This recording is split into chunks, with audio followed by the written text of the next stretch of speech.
Title: Hey parents, are you wiser than your kids? Neo drops a gender transition bomb. TLDR, singer Neo has stirred up quite a controversy by condemning parents who allow their children to transition genders. During a recent Vlad TV interview, he questioned the wisdom of such decisions, arguing that children don't know what they truly want in regard to their gender identity. Is Neo being an old-school guardian or just out of touch? Let's break down the sparks. Disclaimer: this article does not represent the views or recommendations of Turned Up News. It is based on a public interview and includes opinions that are not to be construed as advice of any kind. Wiser than a fifth grader?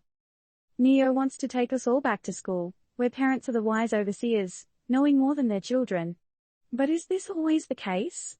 According to Neo, when it comes to gender transition, adults should know better and put their foot down.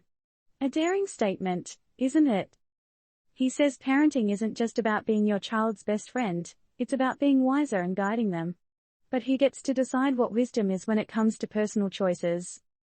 Red light or green light? Transitioning genders is a life-altering decision, no doubt about it. But Neo takes it a step further, arguing that children don't know what the hell they want. Can this be said for all children? Or is this a generalization that misses the mark? Think about it: if kids can choose hobbies, friends, and even their favorite foods, why is gender identity off the table? Playing the role of parenting. Neo's comments bring us to the big question of what parenting is all about.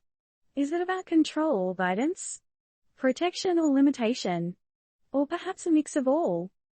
Remember the time you wanted something so badly, and your parents said no? How did that make you feel? And how did it shape you? Can we equate those experiences with something as personal as gender identity? Neo's mic drop moment. It's one thing to have an opinion, but Neo drops the mic with a statement that might resonate with some and upset others. He makes us question the role of parents in allowing or disallowing such personal choices. Do parents always know what's best? Or is this an outdated concept that needs rethinking? Does Neo's rationale make you nod or shake your head? Wrapping up, who's in the driver's seat? Whether you agree with Neo or not, one thing is certain: he's started a conversation that's not going away anytime soon. Parenting, children's autonomy, gender identity, these are complex subjects that stir emotions and opinions. So, here's the provocative question we leave you with: should parents be the final decision makers in something as intimate and personal as a child's gender identity? Or do children, especially as they grow older, have a say in defining who they are? What's your take, dear reader? Let's get this conversation turned up.